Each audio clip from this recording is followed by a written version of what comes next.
Every time the stock market crashes, people lose their minds. News anchors shout about the end of the economy, social media fills up with panic, and traders rush to sell everything they own. But here's the truth. Crashes aren't random. They follow a pattern, and once you learn to recognize them, you'll stop reacting emotionally and start seeing what's really happening behind the chaos. In this video, we're going to break down the 4 main types of stock market crashes. Each one has its own cause, behavior, and signals that can help you understand what the market is trying to tell you. By the end, you'll not only know how to identify them, but also how to prepare so you're not caught off guard when the next one hits. Let's get started. 1. The bubble burst. This is a crash that happens when prices rise so high that reality can't keep up. It starts out small, a few strong quarters, some optimism, a new technology or product that excites investors. Then, slowly, greed takes over. Everyone starts chasing quick profits, media headlines turn euphoric, and investors convince themselves that this time it's different. The dot-com bubble in the late 1990s is the perfect example. Companies with no earnings were being valued in the billions simply because they had .com in their names. The same thing happened again in 2021 with meme stocks and crypto. People started buying not because of fundamentals, but because they feared missing out. The pattern of a bubble is almost always the same. Prices rise steadily at first, then surge sharply as FOMO kicks in. That sharp surge is called the mania phase. Everyone thinks they're a genius because everything they buy goes up. Then, at the very top, something small triggers doubt. Maybe a disappointing earnings report, a policy change, or a sudden piece of bad news. And just like that, the crowd turns from greedy to fearful. Prices drop fast, leverage unwinds, and what looked like endless profit turns into pain.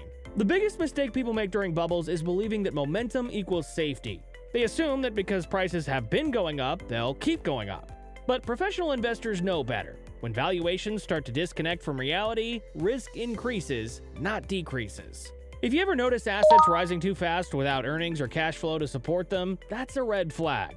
Smart traders begin scaling out during the mania phase, not after the crash. It's about protecting profits before the wave breaks, not trying to time the exact top. Remember, markets move in cycles. Every boom that gets out of control eventually resets, and those who recognize that early are the ones who keep their capital intact. 2. The panic sell-off. The second pattern is the panic sell-off, the most emotional and violent type of crash. Unlike the slow buildup of a bubble, this one hits fast and hard. It's triggered by fear, uncertainty, or shock. It can come from anything: a pandemic, a war, a sudden interest rate hike, or even a single major bankruptcy that shakes confidence in the system. When panic hits, logic goes out the window. Traders don't care about fundamentals, valuations, or even long-term outlooks. They just want out. The goal shifts from money-making to not losing everything. That's why prices fall so sharply. It's not that everyone suddenly agrees the economy is doomed, it's that everyone is trying to sell at once. Think about the COVID crash in March 2020. In just a few weeks, the S&P 500 lost nearly a third of its value. Even safe assets like gold fell temporarily because investors were liquidating anything they could to raise cash. It was pure, raw fear. The signs of a panic sell-off are easy to spot if you know what to look for. Volume spikes massively, volatility shoots through the roof, and the correlation between assets becomes nearly 1, meaning everything moves in the same direction, down. You'll also hear extreme language in the media: collapse, meltdown, bloodbath. But here's the interesting part. Panic sell-offs often create some of the best buying opportunities. Why? Because emotions push prices far below fair value. When everyone's selling out of fear, they stop thinking about what things are actually worth. If you're a trader, this is where patience pays. Keep cash on hand during calm markets so that when fear takes over, you're ready to act. Buying quality companies during a panic has historically been one of the most effective long-term strategies, but only if you stay disciplined and avoid getting swept up in the fear yourself. 3. The slow bleed. The slow bleed is the crash that doesn't feel like one until it's too late. Instead of one big drop, you get a steady stream of small declines over months or even years. It's death by 1,000 cuts. This kind of decline happens when confidence fades slowly. Maybe growth starts slowing, inflation creeps up, or interest rates stay high for too long. Nothing looks catastrophic at first, but the underlying conditions keep worsening.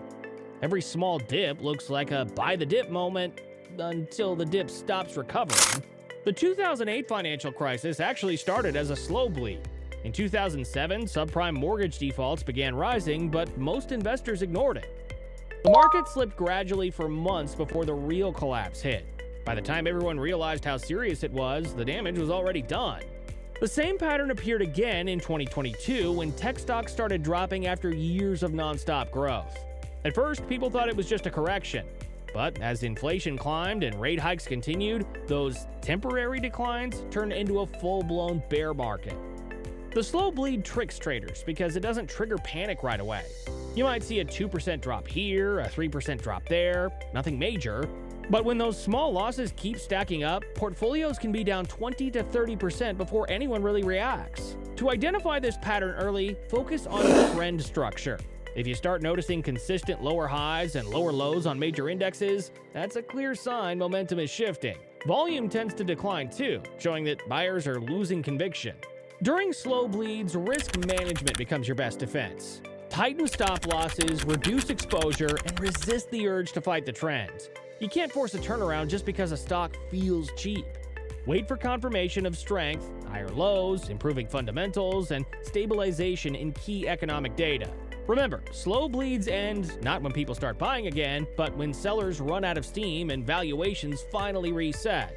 That's the point where markets start to rebuild a real foundation. 4. The fake recovery. The fake recovery, sometimes called a dead cat bounce, is one of the cruelest patterns in trading. It appears right after a major crash when the market suddenly bounces and gives everyone hope that the worst is over. Prices shoot up, optimism returns, and investors rush back in only for the rally to collapse and take them down again. These fake recoveries can look convincing. They might last weeks or even months. After the 2000.com crash, for example, the Nasdaq bounced multiple times by 20% or more before finally bottoming. In 2008, stocks surged in the spring before crashing again later that year. So why does this happen? Because psychology flips too fast. People want to believe the pain is over. They see a green week and think it's safe again. But the fundamentals haven't changed. Corporate earnings are still weak, liquidity is tight, and confidence hasn't returned. A dead cat bounce usually shows a sharp rise on low volume, followed by hesitation and a quick reversal. It's like the market gasping for air before sinking again. The best way to handle this is to look for confirmation before assuming a real recovery. Check if the rally is supported by strong volume, improving earnings, or positive macro data. If those things are missing, chances are it's a trap. One of the smartest strategies in this phase is scaling in slowly. Instead of going all in at the first sign of green, buy small portions and add only when strength continues. That way, if the bounce fails, your losses stay limited. This is also where technical indicators can help. Moving averages, trend lines, and momentum signals can all confirm whether the market's truly turning around or just teasing traders with false hope. Fake recoveries are dangerous because they feel good, and when markets feel good after pain, people let their guard down. That's exactly when patience becomes your biggest edge. Preparing for crashes like a pro. Here's the truth. No one can predict exactly when the next crash will happen. Even the best analysts and hedge funds get it wrong.